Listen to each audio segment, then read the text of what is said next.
Hello folks, welcome to the gorgeous Meadowlands Fishery, and for today's review we're looking at this combo. The ZON super slim 11 foot, which Dave has just beautifully underarmed next to the next pallet. And it's got quite a nice reel with it as well, Dave, hasn't it? Yeah, that's an ZON, I forget the numbers now, what is it, ZON? It says on the spool somewhere. Oh, sorry, very unprepared of me, Tom. It's an ZON LT 5000 CP. Now, Wickersley Angling have given us this to review because they're actually selling the rod, the reel, and the reel loaded with line for 150 quid, but that is a bargain price.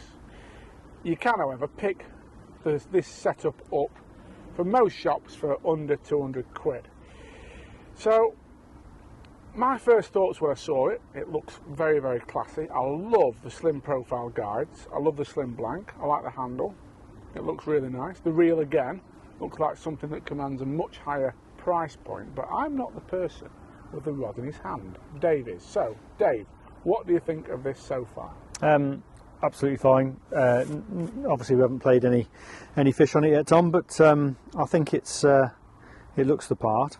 I'm really intrigued with the whole ZON thing and the Daiwa budget, sort of the idea of a Daiwa budget range. So when we talk, I say budget, we're talking £85 for the rod. Yeah. Is that what you said? Yeah. That doesn't indicate budget, but it's I suppose in the grand scheme of things with Daiwa, that's quite a cheap rod, isn't it? Well, when you think you could easily pay 400, even 500 quid for an 11-foot rod, it's it is at the cheaper end of what they offer. Now, I have this thing at the moment with rods in my own fishing, Dave, where I'm questioning. I've got some lovely rods. I've got tournaments and Aventus rods, all of which are made by Daiwa, and you know, how often do they come out the bag? So say, for example, a 12-foot rod. How often in a year do I use a 12-foot rod? And it's the same with the 10s, the 9s, the 11s, the 13s. Because we carry so many different lengths to do different jobs, I often feel that I'm somewhat over-equipped, and there's a load of stuff that's cost me a load of money sat not getting used. But I do like this because it's obviously cheaper. Do you think, I mean, there's no two ways about it, this rod and reel doesn't look out of place, doesn't feel out of place when I'm winding it in or, casting or whatever. It just feels like many rods, probably as good as anything I use. And we are very much in this modern era of ready rod bags, lots of rods ready made up and what have you. Most sort of top match anglers or regular match anglers will have that sort of setup, where they can just go to their bag, get the rod out, it's already set up and away to go. And the reality is, like you say, if you only use a rod, 2 or 3 times a year, and certainly in these shorter rods, this is an 11-foot rod, which we're doing a lot more of that sort of fishing on commercials. Like I say, does it need to be the top of the range rod? Are you gonna, I can imagine being sat next to you, if I was on the next peg to you, you're using this rod, you're catching lots of fish. I'm not looking at the rod thinking, what's he using there? Yeah. You wouldn't tell the difference from looking aside.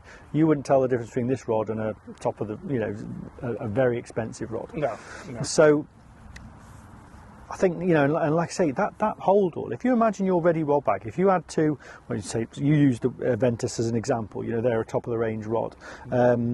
If you had, say, 2 of those in a ready rod bag with 2 Aventus reels, you've got virtually over £1,000 in one rod bag.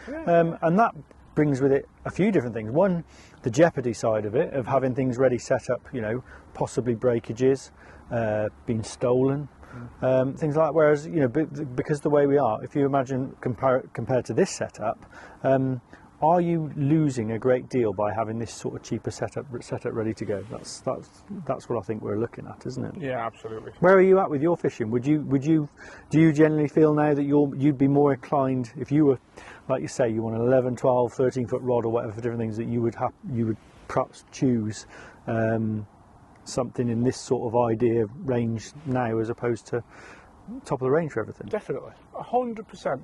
And that's not in a self-deprecating way or to say, I don't think I can compete, it's not worth me spending the money. I know for a fact, if you put that rod and reel there in Steve Ringler's hands, he's going to probably smash everybody up on a feeder. It's good enough, isn't it? It's not. There's nothing wrong with it. That'll fish on, Dave. Skimmer, I think, Tom. Oh. Oh, a jumping skimmer. Jumping skimmer, we like them, don't we? We do. So I'm just looking, obviously this isn't a massive fish, but it does look like it's got quite a soft sort of progressive action, that, to be fair. Yeah. And it's more tip to mid action than through action, though, isn't it? And the first thing, there's no obvious sort of flat spots or anything, things that you always traditionally associated with a poor rod, and it looks nice enough, Tom. And it feels great. And I say with the reel, the reel's the right size for it as well.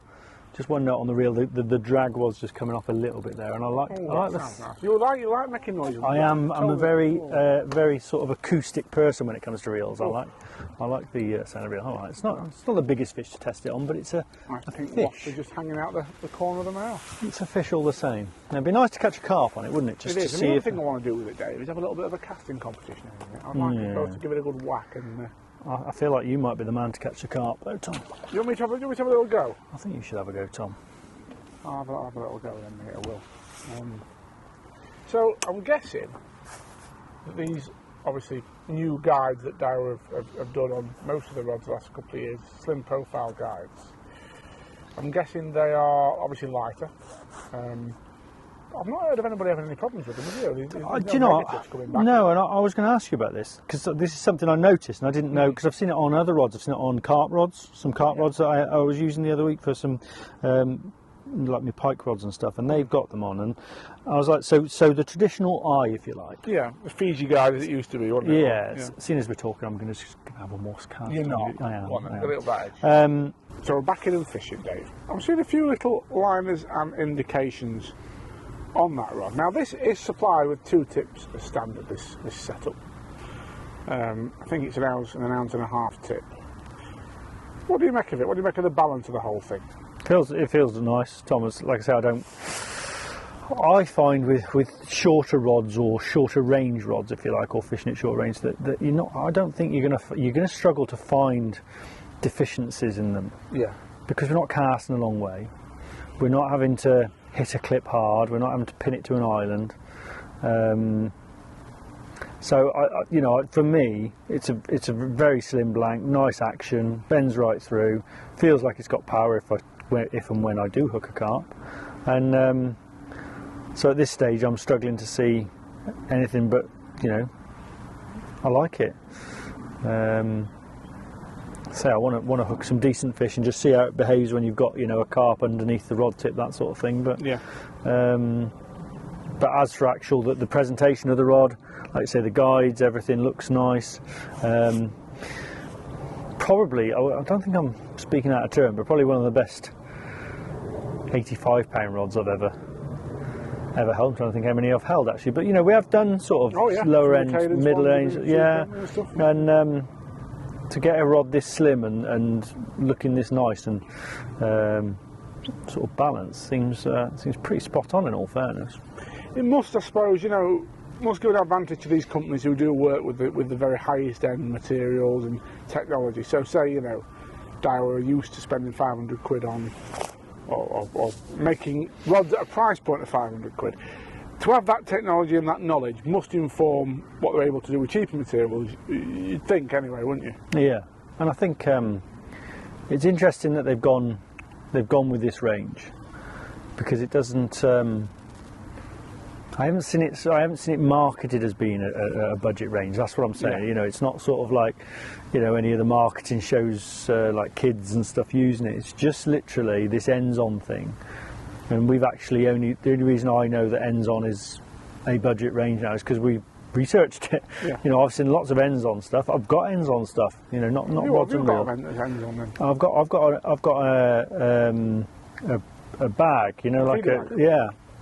So it's a brand that's been accessorised over. Yeah. It's some EVA, I think it is, and it's something that ends-on is something that just seems to have been around, and I've never really linked it to anything budget, and I didn't realise that's sort of what it was. So they've done it well. They've done it subtly. And like you say, when you said that this was the rod was £85, the reel, and you're just over 70, I was surprised, to be honest.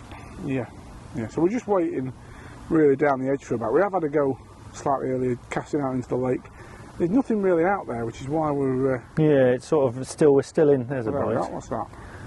That'll be a skimmer, Tom, I think. and we've seen quite a few big carp swirling down this margin. I think we'll have one eventually. I just probably have to get you on the box to do it, Tom. It could be. It could be the job for a real man, this one, you know. You're nursing that skimmer in like a, you know. Well, I'm enjoying using the rod. I mean, we are seeing a bit of the rod in there, you know what I mean? Yeah, absolutely. Pleasant, isn't it? Yeah, it's very pleasant, Tom. What I want to hear the reel. I love, you know me, I love a drag. I want to hear the drag. Oh, I don't lose feed. That's the only landing that on the left, Dave. I know. We've forgot one. Yeah. There we are, lovely little skimmer. But it handled that all right. Yeah, absolutely. Not that it was ever not going to handle it, but what I'm saying is it felt nice and soft enough where it needed to be able to land said skimmer. Well, sometimes you've got to send a man in to do a job, haven't you, Tom? And you've come up with the goods. You managed to hook a carp on this beautiful, I would say, looking at you playing that now, this beautiful ZON rod. I'm looking forward in a moment to turning around on the box and doing some real showboating to the candle. This sort of thing, you know. I want to show that bend. I mean, look, I'm not being funny, but right, what's wrong with that? For the money? I want you to put the back wind on, and I just want you to use the drag, Tom. I know it's not your natural game, but I want to hear it. Yeah, that all right? Yeah. So we're going to prove, can we trust the drag? Because a lot of people only play on the drag these days. Do they really? Yes, they I never do that. And I've got some of the best reels money can buy, and I would never dream of just trusting the drag. Really? You should. Can't do it. You should do Why it, Tom. would you? There is no finer way to play a fish than on a good drag. That's the key. It's got to be a good drag. I'm really, really. Oh, listen, it's singing to you, Tom. I think you've got it set too loose, if I'm honest. I like it. Or back wide. Well, it's going to go back under the platform in a minute. No, it's going out. You've got to set it right. But that sounds. I would say that does sound like a nice clutch. I hate clutches that sound too sort of tinny and. That's just going now because I've let it because of the silly drag. No, but if you set the drag properly, it wouldn't be able to take that much. See, it should be able to take line when it has to. It's an angry fish, isn't it? Yeah. Can't really do a lot with it at the minute. What's going on? This is because you've took me out of the comfort zone, Dave. This is. Yeah. Well, this is what I'm here for, Tom. Don't want you getting too settled in your ways. That's a vicious animal now. Yeah. I like what the rod's doing. Yeah, I do. This is what I mean. It wouldn't if I'm sat on the next peg to you now. Oh, Tom's in again. He's giving me a right battering here. Yeah. Do I notice that rod cost 85 quid? You know what? Notice that this carp's very angry.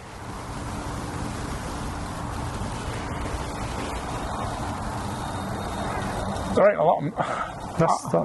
That's fine. No, you can get a bit on it now. But. To be fair, we've got about 500 metres of line on the spawn, I'm saying, so yeah. Don't have to worry too much. It's a lovely action. The rod does bend through. It's not a mid-action, so that's a progressive. And the other thing is the eyes. There's plenty of eyes on it. I think that's a tendency sometimes, isn't it? They don't, to cut costs to get the value of a rod down, or to get the cost of building a rod down. They'll drop off a few eyes. But there's a lot of eyes right through there, isn't there? There is, yeah. There is. No, I really like it. It's It's actually got a bit of power now. I'm sort of starting to pull a bit harder. So we review a lot of rods, and we're always saying the same things about them. You know, nice looks, nice action, and whatever. But what would constitute a bad rod?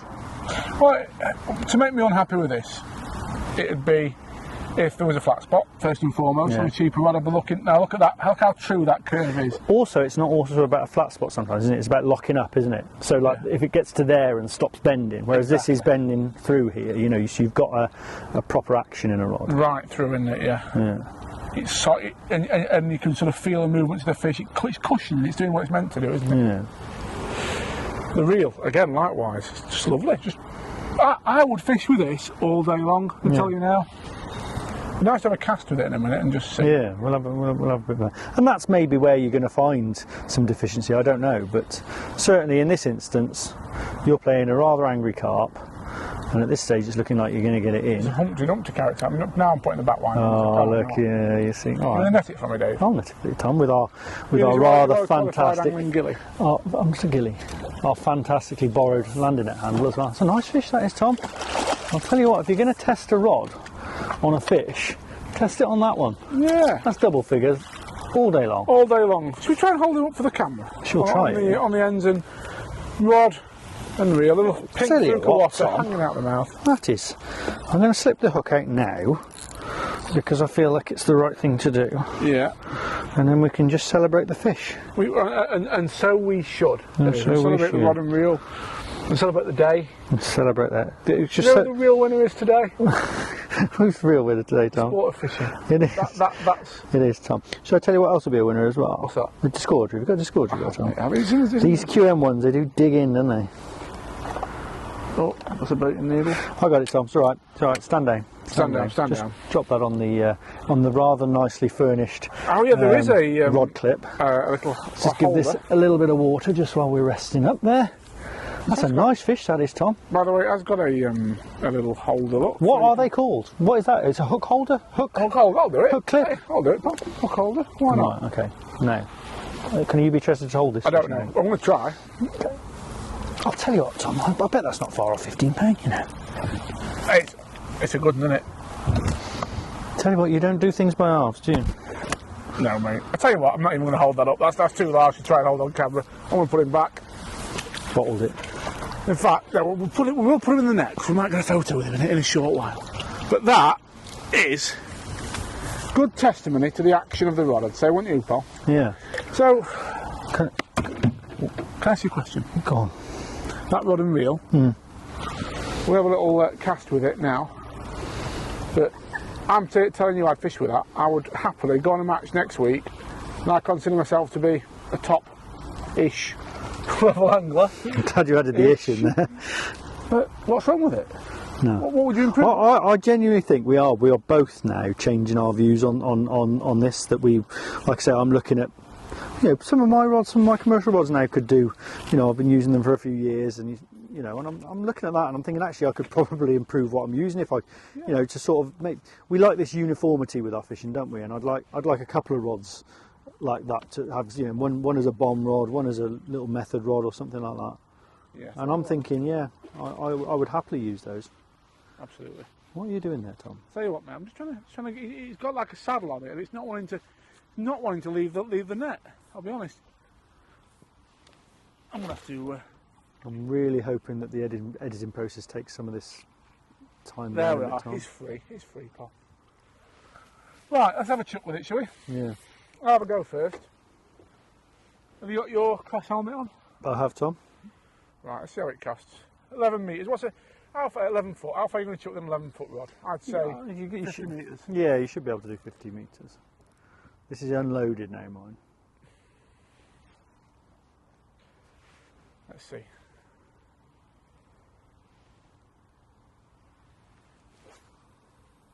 Oh, easy. 50 metres? Yeah. Effortless, mate. Nice action.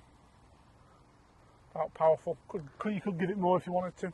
I wonder, like these days with rods as well, when you're looking for action, you're looking for a cast in action, but also there's things to take into consideration, like hitting the clip. Yeah. You know, you imagine like at distance with like a 45 gram feet loaded feed or something like that. You know, you've got rods. There's got to be an action for that as well, isn't there? And things Absolutely. like that. Have a little blast. I'll just stand here and have a cast, Tom. Watch your ears.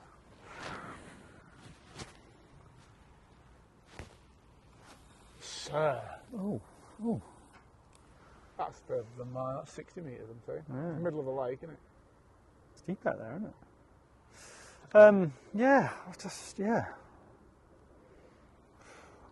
Do you want one for Christmas, pal? I'll tell you what, mate. 85 quid in all fairness. 85 quid of the combo together. And it won't just be Wickersley who do this sort of deal, but you can get both at Wickersley for 150 quid. What's this reel seat? So you've got a bit of cork as well. They put a little bit of cork. Yeah, we'd take that cellophane off, wouldn't we? If we were, well, yes, obviously. Yeah. But yeah, a little bit of cork there. It's not short on features, is it? I love it. I think it's a brilliant piece of kit, don't you?